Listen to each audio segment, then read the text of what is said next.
Sir press club లో press వాళ్ళు కొట్లాడుకుంటే ఎట్లబ్బా మీరు అసెంబ్లీ ఏమన్నా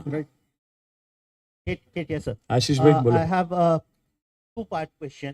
जी First about Pawan Kalyan. Yesterday we witnessed, in fact, all the channels. इसका जवाब मैं तेलुगु में देना चाहता हूँ. Yeah, you can choose whatever language.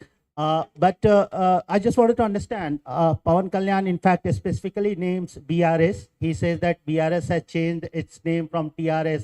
They have constituted party unit in Andhra Pradesh. While they have constituted party unit in Andhra Pradesh, now they are opposing Janasena activities in Telangana. Where did we oppose it?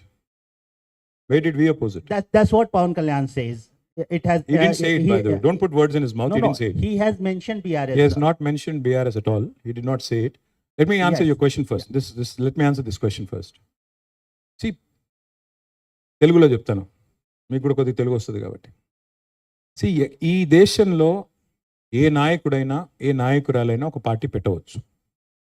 Party పెట్టి ఎక్కడైనా పోటీ చేయవచ్చు. ఏ ప్రాంతంలో అయినా ఏ రాష్ట్రంలో అయినా నిరభ్యంతరంగా పోటీ చేయొచ్చు. ప్రజాస్వామ్య భారతదేశంలో అది అందరికీ ఉన్న హక్కు, రాజ్యాంగం ఇచ్చిన హక్కు, బాబాసాహెబ్ అంబేద్కర్ ఇచ్చిన హక్కు, అందులో ఏం అనుమానం అక్కర్లేదు. కానీ ఏ ప్రాంతంలో అయితే మీరు పోటీ చేయాలనుకుంటున్నారో ఆ ప్రాంత ఆకాంక్షలు, ఆ ప్రాంత పరిస్థితులు, ఆ ప్రాంత ప్రజలు, వారి యొక్క మానసిక స్థితిగతులు, వారి యొక్క పోరాటాలు, వారి యొక్క త్యాగాలు కూడా మీరు తెలుసుకోవాలి. వారి మీద అభిమానం ఉండాలి. నేను అడుగుతా ఉన్న పవన్ కళ్యాణ్ గారిని వాళ్ళ, మీరు కొత్తగా పోటీ చేసేది ఏముందండి? జనసేన 2023లో పోటీ చేయలేదా? మీరు చేశారు కదా అసెంబ్లీ ఎన్నికల్లో, మొన్న మున్సిపల్ ఎన్నికల్లో కూడా పోటీ చేశారు కదా 350 వార్డులో. కొత్తగా చేసేది ఏముంది? ఇంకోటి, మిమ్మల్ని ఎవరు ఆపుతున్నారు? 2018లో చంద్రబాబు నాయుడు గారు వచ్చారు, పోటీ చేశారు. 23లో మీరు పోటీ చేశారు.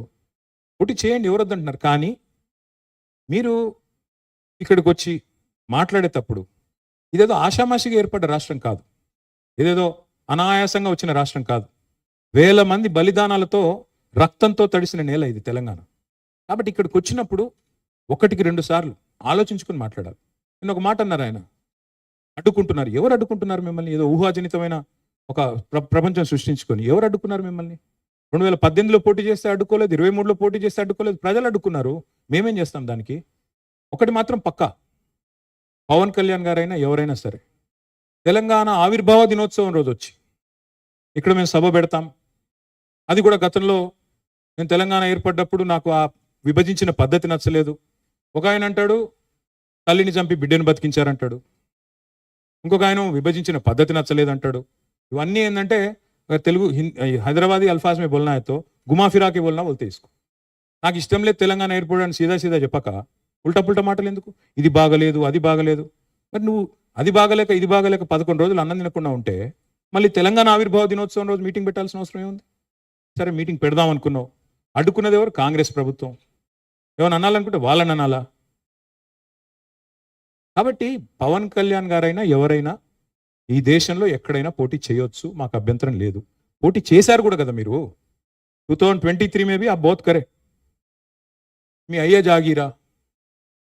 నేను ఒకటి మాత్రం పవన్ కళ్యాణ్ గారు గుర్తుపెట్టుకోవాలి, తెలంగాణ ఖచ్చితంగా తెలంగాణ భూమిపుత్రుల జాగీరు.